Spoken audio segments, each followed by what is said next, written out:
Slide the corner, Chapter 5. They were waiting for me, all right? All right, said Dad. Who you've been stealing from? Huh? I said, not really believing what I was hearing. Run that past me again? You must have been getting food from somewhere, said Mom. And we know you haven't got any money or any friends, said Dad, impatient again at having to explain the obvious. So, who you've been stealing from? He thought he had it all worked out. Come of it, I said. Don't take that tone with me, my father shouted. A thick son was bad enough. A criminal was the pits. Well, don't be so stupid then, I retorted. It was as if I'd thrown a match into a box of fireworks. He went off in all directions. While he was raving on, Mom rubbed her eyes and took deep breaths. Oh, Greg, what happened to you? She asked. You used to be such a good boy, never gave us any worry. I reminded her about all the times they worried over my school reports and how worried they became every time there were parent interviews at school. You know what I mean, she said. I tried to talk to them, but when Dad came out with his thick as crude oil bit, I simply said, oh, shut up. And I took myself off to my room. William didn't appear in the morning. It'd been a clear night, so I guessed he'd been up late with his head in the stars somewhere. I took my bag and rode around town for a while. I didn't think I'd better get to Brad and Holly before 9. It was Sunday after all. Nevertheless, when I got there, Brad was lying under a commodore. About time, he yelled. When he saw me, hand me that spinner, will you? There wasn't much else I could do just then, so I grabbed a broom and swept the place all out. He kept it pretty well organized.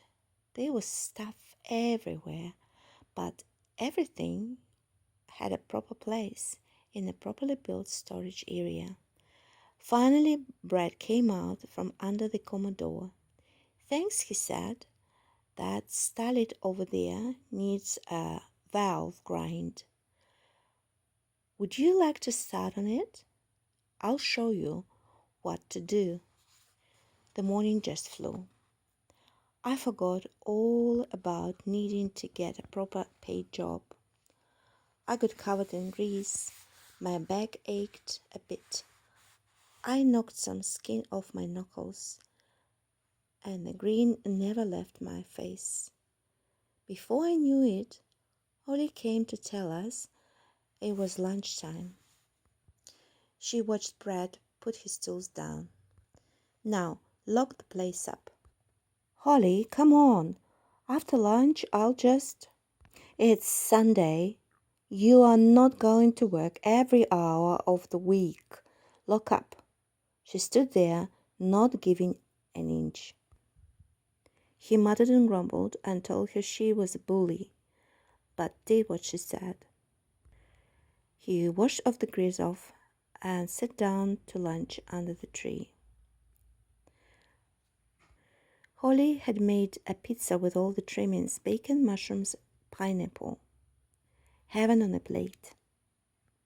I enjoyed every mouthful and tried not to remember I wouldn't be getting any tea unless I spent some of my precious money. While we were doing the dishes, Brad said, we'd like to have a little chat with you, Greg, unless you've got to be somewhere else. I thought about the neighbors and the lawns. Forget it. I could do it tomorrow. No, I've got nothing on, I said.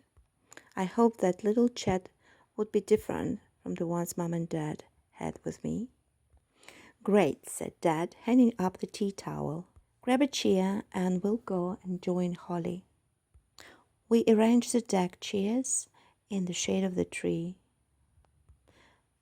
Brad laid back in his chair for a minute, his eyes closed and his hands making a steeple over his chest. He looked like he was getting his thoughts together. I wished they'd get started. I was getting a bit worried. Had I done something wrong again? Brad opened his eyes and sat up, flipping the back of his chair to make it straighter. There are 3 things we want to talk to you about, he said. I wish he wouldn't look quite so serious. First, would you consider coming here every day after school and working for me for a couple of hours? I'd pay you award rates. I couldn't say anything. I just couldn't. I tried, but the words got all tangled up with a dirty, great lump in my throat. In the end, I managed to nod my head vigorously. I would say that means yes, said Holly. She was looking at me in that way that made me feel she knew more than I was telling. They laughed. Brad looked pleased. I've been looking for somebody for a month or 2 now, but I didn't want just anybody. Had to be the right one. I let it sink into my head. Mind-bending stuff for somebody who was always being told that he was stupid and useless. Okay, said Brad. Secondly, you drive pretty well. You've got a feel for the car and you keep the wits about you. But there are some things I could teach you so that you'd be a damn good driver instead of just a reasonably good one. What do you say? I scuffed at the lawn with my toe. Here was again, learning things. I wish he hadn't said that. It kind of detracted from the bits about me being the right guy to work for him. Holly said, tell us why that makes you look as if you've been kicked where it hurts, Greg. I glanced up at her, then looked back again. Down. I wasn't used to people wanting to hear about what went on in my head. It's just that I can't learn, I muttered. My brother and sister, they're good, real brains. But I'm dumb, thick, Dad says. And I just can't learn. So I'd better say no. Funny. All the rows and yelling from Mum and Dad hadn't made me feel like this. Like I wanted to curl up in a dark place and howl like a whipped dog. After a moment of a silence, Brad said, fair enough. He was quiet again and then said, how many times have you done a valve grind? I sat up a bit, glad he'd changed the subject. That was the first one. We haven't got onto that at school yet. Not bad going for a guy who can't learn, said Brad. Had another kid here last year. Told him 6 times what to do and how to do it. In the end, I had to stand over him. He wasn't stupid either, just had no feel for mechanical things. But that was different, I protested. The valve grind wasn't hard. It was sort of, well, obvious, I guess. They laughed. Depends what you're good at, said Holly. Your brother and sister sound like they're good at certain things, while you're good at something different. Brad stood up, so come on. You and I are going to have a driving lesson. You have it in you, so to be a damn good driver, and I'm a good teacher. So stop making excuses. I still wasn't sure, but I stood up too. Holly held out a hand for Brad to pull her up. You need to think you're going without me. You'll forget when to stop for an ice cream if I let you go by yourselves. Brad threw me some keys. Get the Mazda out while I lock up.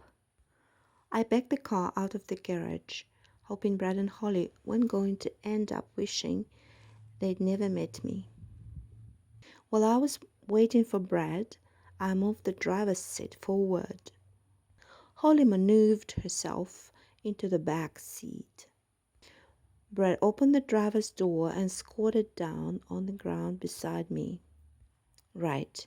First thing you've got to change is your driving position. You are too close to the wheel.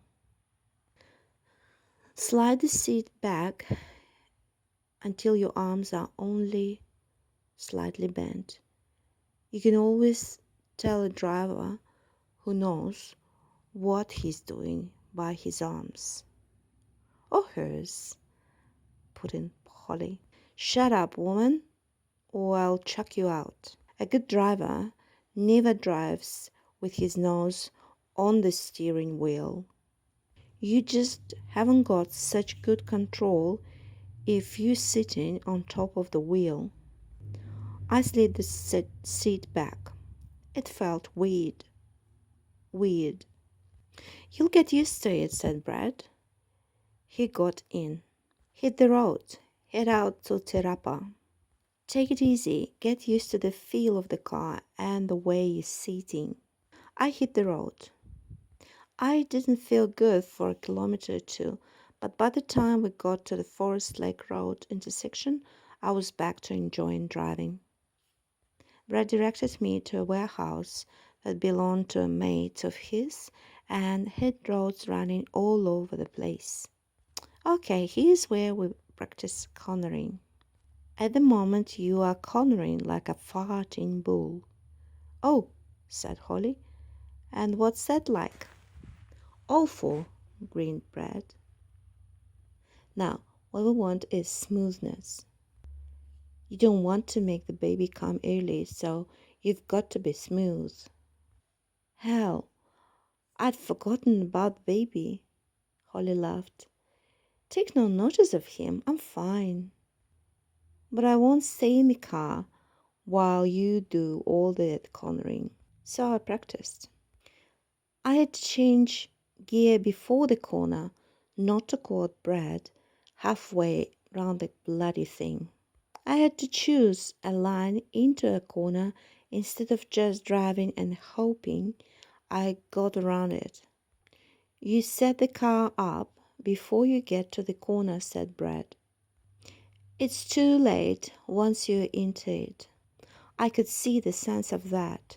I started to have fun. I started to feel as if the car was part of me.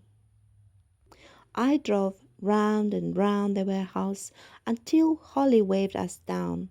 Ice cream time, she said. We drove to an ice cream parlor with seats outside the sun. Well, Greg, said Brad, you picked that up quicker than anyone else I've taught, and I've taught a fair few in my time. He's going to be good, said Holly. Yep, Brad nodded, chasing up a drip from rolled down the cone. Inside me there was this wonderful feeling, a bit like a warm purring cat.